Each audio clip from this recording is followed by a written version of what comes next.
It's so much easier to quit than to go through all the work that it'll take to get your great, amazing thing to this world. And I've quit projects that were close to me, projects that I put a lot of time and effort into. And usually it was because it got hard. The work was just, I made excuses for that work. I made excuses like it's taking time away from my family, it's taking time from my job, it's taking time from whatever it is that I wanted to do besides the work. But mostly, I learned along the way that I quit because I was scared. I was scared of failing. I was scared of bringing that thing to the world. I was scared of missing out. I was scared of missing out. Okay, what if I write this book and I spend this time writing a book when I could be doing something else? Maybe I could be playing soccer with my son, or maybe I could be, doing something that progresses one of my other businesses. Maybe that time I'm taking away from this great idea that I have is affecting other areas of my life. It was just a fear. There's a fear-based mentality that stops so many of us from doing so many great things.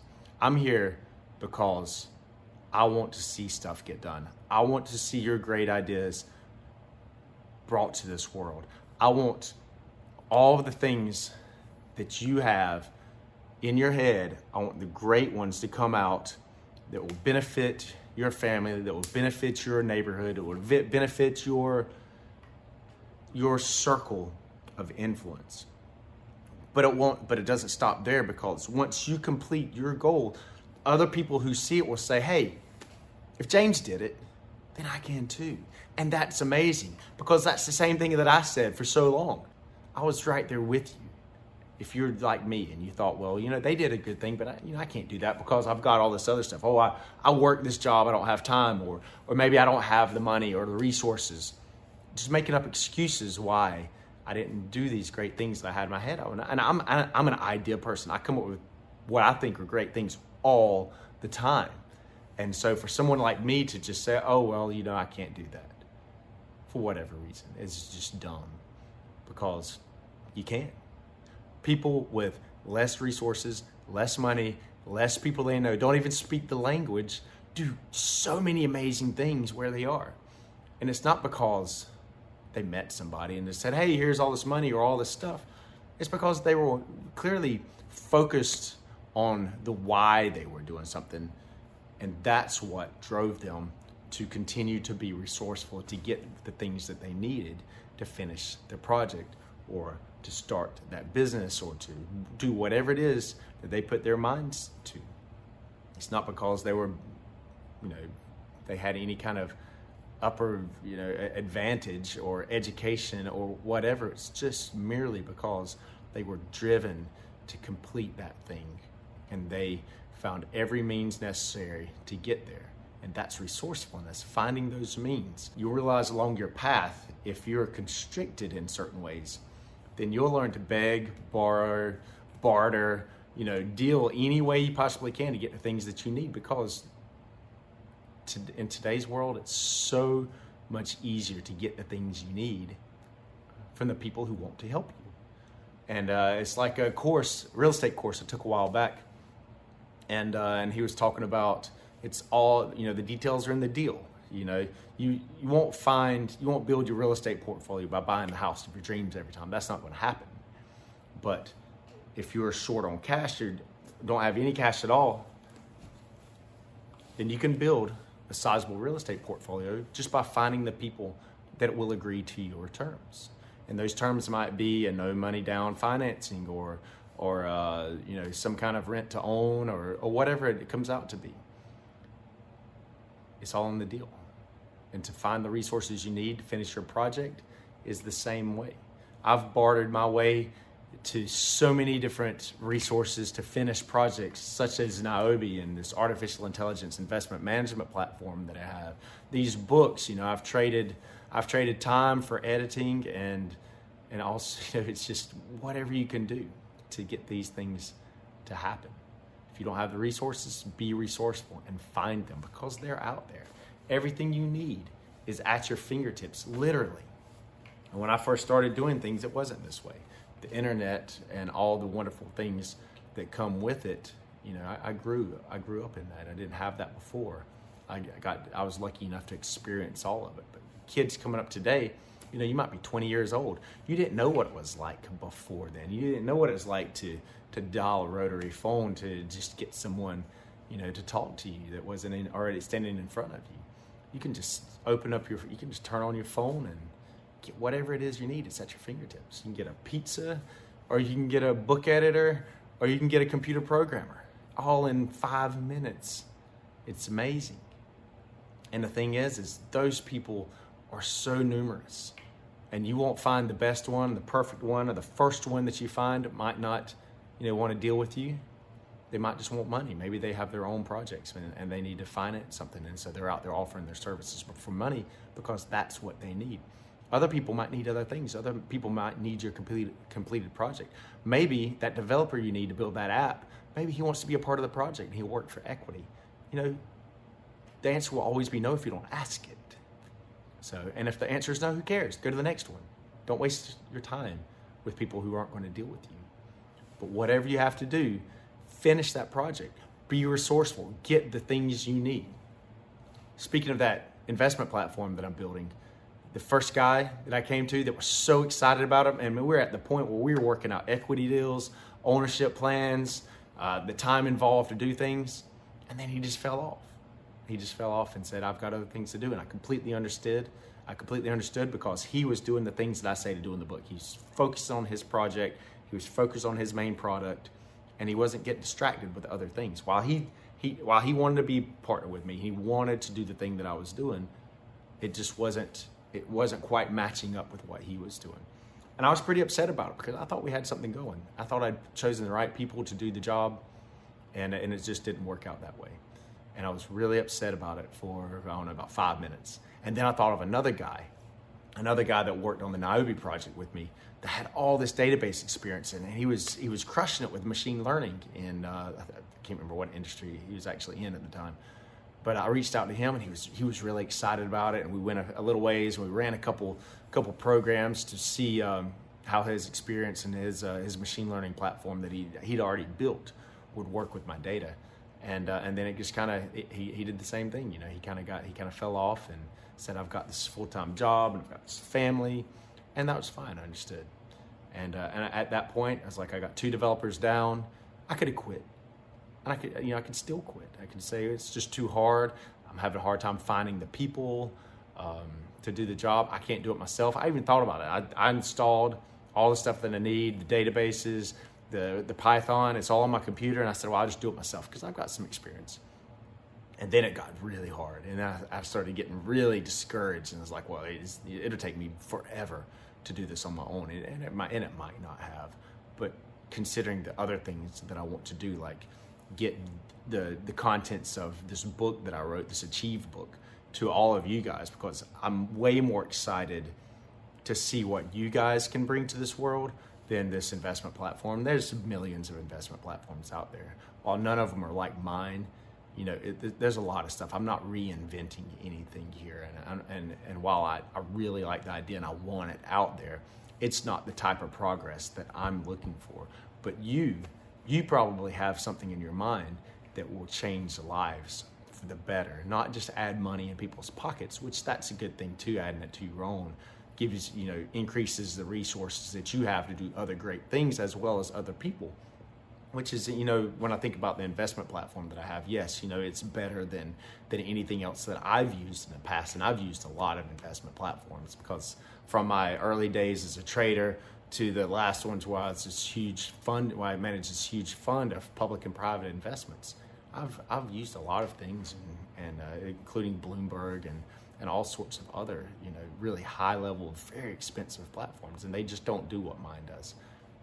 And so I'm excited about it in that regard, but it's not, you know, it's not changing lives where I want to change lives like this book is going to do to some of you out there. Some of you are going to be inspired, and some of you are going to say, hey, if Mike can do it, then I can do it too. And look, he's given me an outline, and look, he's given me these steps, and look, he's given me these worksheets, and look, he's given me all this stuff that all I have to do is fill out and follow. it's very simple. Just fill out your idea, follow the process. It's all very simple. It's the same thing that I've done to write books, to build Niobe, to build the artificial intelligence platform, to do anything from that to yard work, to building a picnic table, washing a dog, whatever. I wouldn't say use it there. It seems like a lot of those things are quite simple, but there's a process in my mind. The way I think about things is a process to everything. And I grew up in a factory. My parents owned a meat company, and we called it the factory. And so I've got a natural disposition to efficiency, and so that's probably where this process-oriented part of the book comes in. But it's not just as easy as following the process, because there's a lot of things you have to do to begin with. First of all, you have to get over that fear of doing the thing. You have to get over the excuses you make to not do the thing. You have to get over the fear of rejection, of failure, of what people might say, people that are very close to you, what they might say. And what these people might be well-intentioned. They may be loving and caring and really be looking out for your well-being, saying, oh, well, you don't need to do that because that'll take away from your work, or you don't need to quit that job because what are you going to do if you can't sell this thing? You don't need to. They're going to be loving you, but you don't need to be so fearful that you don't do the things. There's many ways, like I've been talking about, ways to do things to complete your projects without putting yourself in tremendous financial distress. Like I've said, you could beg, barter, borrow. There's lots of ways to do things and get your projects out there without quitting your job, which, if that's the next step in your process, then do it. Don't be scared, because your job, as 20% of the people just realized that their jobs were not as important as they thought they were.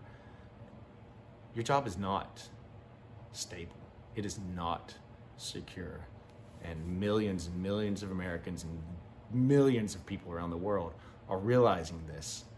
At any moment, there's a pandemic, and bam, your job's gone. Your income's gone. You rely on the government now. How do you like that? I don't like that. I don't like to be controlled. I don't like the idea that I have to rely on anybody, especially in an inefficient government that doesn't know how to spend money properly. But as I digress and my political aspirations come out, you are capable of doing way more than you think you can. There's a guy, you all know who he was. He said that you overestimate the things you can do in 1 year and underestimate what you can do in 10. I firmly believe we always underestimate what we can do. I firmly believe he is wrong 100% of the time. We just underestimate short term and long term, because we've got these defensive mechanisms that keep us from harm. And failure is, in our minds, that is harmful. And we realize this way more today than back in the day when we were scared of the bears eating us. We're petrified of failure. We're petrified of what someone might say. And people, when you get your thing out there, people are going to punch you right in the face. It's going to hurt. You look at some of the comments I get on these videos. I haven't even finished this one, but I know there's going to be people in there that don't like what I say. They're going to say, I've heard that before. He's just copying such and such. He doesn't know what he's saying. Look at how way he looks. How can anybody learn anything from this guy? Those are things that I've said to myself. So I fully expect them to be in the comments. Reviews of my book, it's not even out yet, but it may be by the time you see this video. You'll see some pretty shitty reviews, I'm sure. I'm positive of it. I expect it. But there can be some good ones too. And those are the people I'm trying to reach. The people that get something out of it. The people that use what I said to do great things. And that's what I hope to do. And I hope that you do the same thing, and you use your resourcefulness, and use your why, the reason why you're doing the thing, and you join my Achieve group, or you tag me in your posts so I can follow you, or you reach out to me in a DM and tell me about your great things, or put your great idea down in the comments, or talk about what you're doing. I wouldn't say put your great idea that needs a patent and all the details in there. If it's amazing, someone else is going to do it, I wouldn't put that in there. But tell us what you're doing. Tell us what you want to do. Tell us what you need. Who do you need to help you? And we'll find it. Someone in the group will have the capabilities you need, or know where to find them. I'm in so many entrepreneurial oriented groups, not so many, I'm in a handful of them that are actually worthy of being in, and we help each other every day. This is one of the impetuses for the book and these videos, is because I'm in these groups and I see people doing stuff all the time, and I also see their fears, and I also see them asking questions. How do I do this? I'm having such a hard time. I'm in a dark place. I don't know how to get past this. I don't know how to find that. And you know what happens? People help them. People say, oh, I've been there. I was just there yesterday, and this is what I did. This is how I overcame that challenge. This is how I found that thing. This is how I became resourceful. This is how I changed my attitude to finish. Because ultimately, our projects don't mean anything if we don't finish them. A half-finished picnic table can't be eaten on. A half-finished app that never makes the app store can't be used. A website that never gets published will never get seen. This video, if I don't post it, it won't impact any lives. You have to go through that final process to get it out there. Whatever that process is, it has to be done. Because ultimately, when we leave this planet, when we leave for good, all we have is the love that we shared and the things we left. Whatever those things are. Maybe it's these videos for me. Maybe it's the book for me. Maybe it's the product that you just built. Maybe you're disrupting an industry for the better. Maybe you have some great idea to fight our social issues. And we've got a lot of those right now. If we can find a couple great people, a couple great leaders like we've had in the past that really firmly address our social issues, I would love to be a part of that. I would love to hear your ideas and your thoughts, because we have a lot of them. Not just here, but stuff's happening all over the world. In China, it's happening in the Middle East, it's happening in India, it's happening here, everywhere. South America, there is unrest and protests and a lot of really bad shit going on everywhere that you don't hear about. You don't hear about it because all you hear about is the things that are right in front of us, the things that are in our own local societies. But it's happening everywhere, and I want your stuff. Your stuff is so infinitely important. You have to get it out there, and I want to help in any way that I can. So join the group, tag me in posts, we'll talk about it. We'll get it out there. And if I can't do it, I'll find somebody in the group will find somebody. We'll just chain it. We'll just chain it until we find that person that can help you complete that project. So get out there and do it. Don't quit. Say you can do hard things, because you can. And I look forward to seeing what you're doing.